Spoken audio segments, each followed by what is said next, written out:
Assalamualaikum warahmatullahi wabarakatuh. Bertemu lagi bersama saya Yelia Suhardini dalam mata pelajaran Praktikum Akuntansi Lembaga atau Instansi Pemerintah. Kali ini kita akan membahas tentang struktur pengelolaan keuangan desa. Part 1 ya, karena ada beberapa pembahasan yang cukup panjang, jadi akan saya bagi menjadi beberapa bagian. Oke. Nah, apa sih yang ada di keuangan desa? Apa saja yang akan kita bahas? Yuk kita lanjut. Sebelum kita membahas ke pengelolaan keuangan desa, apa sih arti kata desa? Ada yang tahu nggak arti kata desa itu apa sih sebenarnya? Lalu, apakah desa dan kelurahan itu berbeda atau sama? Apa perbedaan desa dan kelurahan? Mereka sama nggak ya? Menurut Undang-Undang Republik Indonesia Nomor 6 Tahun 2014 tentang desa, desa adalah kesatuan masyarakat hukum yang memiliki batas wilayah yang berwenang untuk mengatur dan mengurus urusan pemerintahan dan kepentingan masyarakat setempat berdasarkan prakarsa masyarakat, hak asal-usul, dan atau hak tradisional yang diakui dan dihormati dalam sistem pemerintahan Negara Kesatuan Republik Indonesia. Dan sedangkan kelurahan itu merupakan suatu wilayah kerja lurah sebagai perangkat daerah, kabupaten atau kota di bawah kecamatan. Oke. Selanjutnya ada perbedaan desa dan kelurahan. Nah, yang pertama itu ada pemimpin. Ya, kalau di desa pemimpinnya bernama kepala desa atau kades. Sedangkan kelurahan pemimpinnya bernama lurah. Ya. Terus yang kedua itu ada letaknya. Di desa letaknya biasanya ada di pinggiran kota, kaki gunung, atau sekitar pantai. Nah, sedangkan kelurahan dia terletak di kota atau di kecamatan. Terus yang ketiga, pemimpinnya dipimpin oleh kalau di desa dipimpin oleh rakyat atau masyarakat dengan cara pilkades atau pemilihan kepala desa. Jadi ada pemilihannya. Sedangkan kelurahan dia tidak ada pemilihannya, tapi dipilih langsung oleh bupati atau wali kota atas usulan kecamatan. Terus yang keempat, perbedaannya ada status kepegawaian. Ya, kalau di desa karyawannya itu bukan PNS, kecuali sekdanya atau sekretaris desanya. Sedangkan kelurahan itu kebanyakan PNS, ya karyawannya. Terus yang kelima itu perbedaannya ada status jabatan. Kalau di desa itu statusnya pemimpin desa atau daerah tersebut. Sedangkan kelurahan dia hanya sebagai perangkat pemerintah kabupaten atau kota yang bertugas. Oke. Yang selanjutnya itu ada masa jabatan pemimpinnya. Kalau di desa, kepala desa itu hanya menjabat selama 6 tahun. Kalau sedangkan kelurahan tidak ada batasan sesuai dengan peraturan pensiun PNS atau pemilihannya atau dipilihnya sama bupati atau wali kotanya. Ya. Terus selanjutnya ada keuangan. Kalau di desa, keuangan itu dari pendapatan asli daerah, dia mempunyai tanah desa atau kas desa. Nah, sedangkan kelurahan keuangannya itu dari APBD, anggaran pendapatan belanja daerah. Ya. Oke, selanjutnya itu ada sifat masyarakat. Ya, kalau di desa sifat masyarakatnya lebih ke keluargaan, keagamaan, dan adatnya kuat. Nah, sedangkan di kelurahan sifat masyarakatnya lebih ke individu masing-masing, ya, dan adatnya lemah karena beragam, banyak rasnya dan banyak suku dan agamanya. Oke, yang terakhir perbedaannya adalah profesi masyarakat. Kalau di desa dia didominan dengan petani, pengrajin, nelayan, dan peternak. Nah, sedangkan di kelurahan dia beraneka ragam, ya, banyak karena sudah bercampur, ya kan, sudah banyak suku ras budayanya. Oke, selanjutnya kita masuk ke pengelolaan keuangan desa. Ya, apa sih pengelolaan keuangan? Yang pertama yaitu pengguna informasi akuntansi keuangan desa. Siapa saja sih yang membutuhkan informasi akuntansi keuangan desa? Ya, antara lain yaitu di sini ada 4 ya. Yang pertama, ada pihak internal. Ya, yaitu pihak yang berada di dalam struktur organisasi desa, ya, seperti kepala desa, sekretaris desa, bendahara desa, atau kepala seksi dan kepala bagian. Oke, selanjutnya ada BPD, yaitu Badan Permusyawaratan Desa, yang merupakan badan yang melakukan pengawasan terhadap pelaksanaan APB desa. Yang ketiga ada pemerintah, yaitu merupakan pemerintah pusat, pemerintah provinsi, dan pemerintah kabupaten atau pemerintah kota. Mengingat bahwa anggaran desa berasal dari APBN dan APBD. Dan yang terakhir ada pihak lainnya, seperti lembaga swadaya desa, RT, RW, ataupun masyarakat. Yang kedua, di sini ada struktur organisasi pengelolaan keuangan desa. Kalian bisa melihat ya bagannya ya. Kita akan membahasnya dari kiri ke kanan. Yang pertama, di sini ada kepala desa, di mana kepala desa itu sebagai pemegang kekuasaan pengelolaan keuangan desa. Lalu di bawahnya itu ada sekretaris desa. Ya, dia selaku koordinator PT PKD, yaitu pelaksanaan teknik pengelolaan keuangan desa. Ya, sejajar dengan sekretaris desa itu ada kepala seksi. Ya, kepala seksi ini ada beberapa bagian ya, atau beberapa bidang. Yang pertama ada bidang penyelenggaraan pemerintah, yang kedua ada bidang pembangunan dan pemberdayaan desa, dan yang ketiga ada bidang kegiatan pembinaan masyarakat desa. Lalu di bawahnya sekretaris desa, di situ ada bendahara desa. Ya, di sini dia berurusan dengan keuangan, baik pemasukan maupun pengeluaran. Lalu di bawahnya bendahara ada urusan umum. Ya.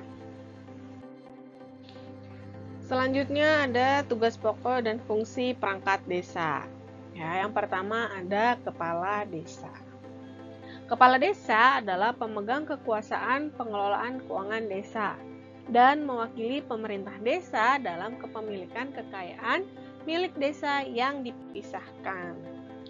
Kepala desa memegang jabatan selama 6 tahun terhitung tanggal pelantikan dan dapat menjabat paling lama 3 kali pada masa jabatan secara berturut-turut. Dalam pelaksanaan kekuasaan pengelolaan keuangan desa, kepala desa menguasakan sebagian kuasanya kepada perangkat desa. Dan kepala desa memiliki kewenangan sebagai berikut. Yang pertama, kepala desa dapat menyetujui pengeluaran atas kegiatan yang ditetapkan dalam APB desa. Yang kedua, kepala desa dapat melakukan tindakan yang mengakibatkan pengeluaran atas beban APB desa. Yang ketiga, dapat menetapkan petugas yang melakukan pemungutan penerimaan desa. Selanjutnya, kepala desa dapat menetapkan pelaksanaan teknik pengelolaan keuangan desa atau PT PKD. Dan yang terakhir, kepala desa dapat menetapkan kebijakan tentang pelaksanaan APB desa. Yang kedua, ada sekretaris desa. Sekretaris desa selaku koordinator pelaksanaan teknik pengelolaan keuangan desa atau PT PKD dan dapat membantu kepala desa dalam melaksanakan pengelolaan keuangan desa. Adapun tugas atau kewenangan sekretaris desa adalah 1. Menyusun rancangan peraturan desa. Yang kedua, menyusun dan melaksanakan kebijakan pengelolaan APB desa. Yang ketiga, dapat melakukan pengendalian terhadap pelaksanaan kegiatan yang telah ditetapkan APB desa. Yang keempat, dapat menyusun pelaporan dan pertanggungjawaban pelaksanaan APB desa. Dan yang terakhir, ya, melakukan verifikasi terhadap RAB, bukti penerimaan, dan pengeluaran APB desa. Berikutnya, yang ketiga ada kepala seksi.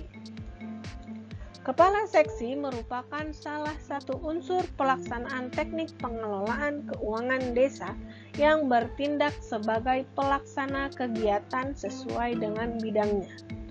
Berdasarkan Peraturan Pemerintah Nomor 43 Tahun 2014, desa paling banyak terdiri dari 3 seksi. Ya. Terus kepala seksi mempunyai tugas atau kewenangan. Yang pertama yaitu menyusun RAB kegiatan. Yang kedua, mengajukan SPP dan pelengkapan bukti yang mendukung. Selanjutnya yaitu melakukan tindakan pengeluaran yang menyebabkan atas beban anggaran belanja kegiatan. Yang keempat yaitu pengendalian perkembangan pelaksanaan kegiatan kepada kepala desa. Yang kelima yaitu pelaporan perkembangan pelaksanaan kegiatan kepada kepala desa. Dan yang terakhir melakukan tindakan bersama lembaga kemasyarakatan desa. Yang terakhir yaitu bendahara desa. Bendahara desa merupakan salah satu unsur dari pelaksanaan teknis pengelolaan keuangan desa atau PTPKD yang dijabat oleh kepala atau staf urusan keuangan desa yang memiliki tugas untuk membantu sekretaris desa dalam mengelola keuangan desa yang meliputi penerimaan atau pendapatan desa dan pengeluaran atau pembiayaan dalam rangka pelaksanaan APB desa. Ya, dalam penatausahaan bendahara desa memiliki tugas yaitu pertama, memungut dan menyetor pajak penghasilan atau pajak lainnya. Yang kedua, mempertanggungjawabkan uang melalui laporan pertanggungjawaban. Yang ketiga, melakukan pencatatan setiap penerimaan atau pengeluaran serta melakukan tutup buku di akhir bulan. Dan yang terakhir yaitu menerima, menyimpan, dan menyetor atau membayar. Selanjutnya ada struktur keuangan desa. Apa saja sih yang ada di dalam struktur keuangan desa? Oke, yang pertama ada pendapatan desa. Pendapatan desa meliputi penerimaan uang melalui rekening kas desa yang merupakan hak desa dalam 1 tahun anggaran yang tidak perlu dibayar oleh desa. Sumber pendapatan desa berdasarkan Undang-Undang Nomor 6 Tahun 2014 antara lain yaitu ada pendapatan asli desa, selanjutnya ada pendapatan transfer desa, dan lain-lain pendapatan desa. Oke. Kelompok pendapatan asli desa terdiri dari 1. Hasil usaha. Ya, hasil usaha ini merupakan sumber pendapatan yang dapat diusahakan oleh desa berasal dari badan usaha milik desa, pengelolaan pasar desa, pengelolaan kawasan wisata skala desa, dan pengelolaan tambang mineral bukan logam dan tambang bantuan dengan tidak menggunakan alat berat serta sumber lainnya.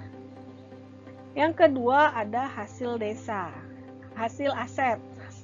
Hasil aset ini terdiri dari pasar desa dan jaringan irigasi.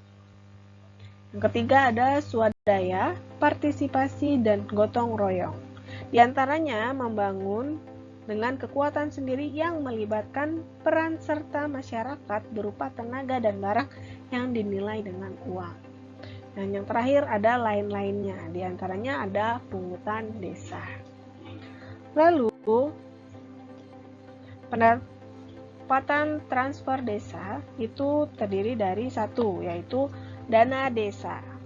Dana desa yang bersumber dari anggaran pendapatan dan belanja negara yang diperuntukkan bagi desa yang ditransfer melalui anggaran pendapatan dan belanja daerah, kabupaten atau kota dan digunakan untuk membiayai penyelenggaraan pemerintahan, pelaksanaan pembangunan, serta pembinaan masyarakat dan pemberdayaan masyarakat.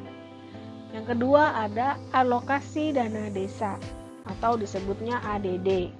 Ya, alokasi dana desa ini adalah dana perimbangan yang diterima kabupaten atau kota dalam anggaran pendapatan belanja desa kabupaten atau kota setelah dikurangi dengan dana alokasi khusus. Dana alokasi desa merupakan bagian dari dana perimbangan yang diterima pemerintah kabupaten atau kota paling sedikit 10%. Oke. Selanjutnya ada bagi hasil pajak dan retribusi. Ya.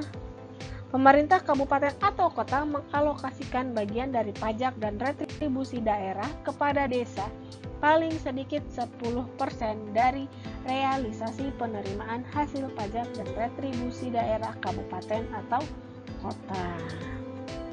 Dan yang terakhir ada bantuan keuangan dari pemerintah provinsi, kabupaten, atau kota. Bantuan keuangan yang bersifat umum, peruntukan dan penggunaannya diserahkan sepenuhnya kepada desa. Penerimaan bantuan dalam rangka membantu pelaksanaan tugas pemerintah desa. Dan selanjutnya yaitu lain-lain pendapatan desa. Kelompok lain-lain pendapatan desa yang sah merupakan hibah dan sumbangan dari pihak ketiga yang tidak terikat berupa pemberian, baik uang dari pihak ketiga atau hasil kerjasama dari pihak ketiga atau bantuan perusahaan yang berlokasi di desa. Oke. Selanjutnya ada belanja desa. Belanja desa adalah semua pengeluaran dari rekening desa yang digunakan untuk mendanai penyelenggaraan pemerintah desa, pelaksanaan pembangunan desa, yang merupakan kewajiban desa dalam 1 tahun anggaran yang tidak akan diperoleh pembayarannya kembali oleh desa. Dipergunakan dalam rangka mendanai penyelenggaraan kewenangan desa dan diklarifikasi menurut kegiatan, kelompok, dan jenis. Belanja desa merupakan semua pengeluaran dari rekening desa yang merupakan kewajiban desa. Oke. Belanja desa yang ditetapkan dalam APB desa sesuai pasal 100 Peraturan Pemerintah Nomor 43 Tahun 2014 dan Peraturan Pemerintah Nomor 47 Tahun 2015 digunakan dengan ketentuan paling sedikit 70% dari jumlah anggaran desa digunakan untuk mendanai penyelenggaraan desa, pelaksanaan desa, dan pembinaan kemasyarakatan desa. Lalu paling sedikit 30% dari jumlah anggaran belanja yang digunakan dalam hal-hal yang pertama itu penghasilan tetap atau tunjangan kepala desa dan perangkat desa.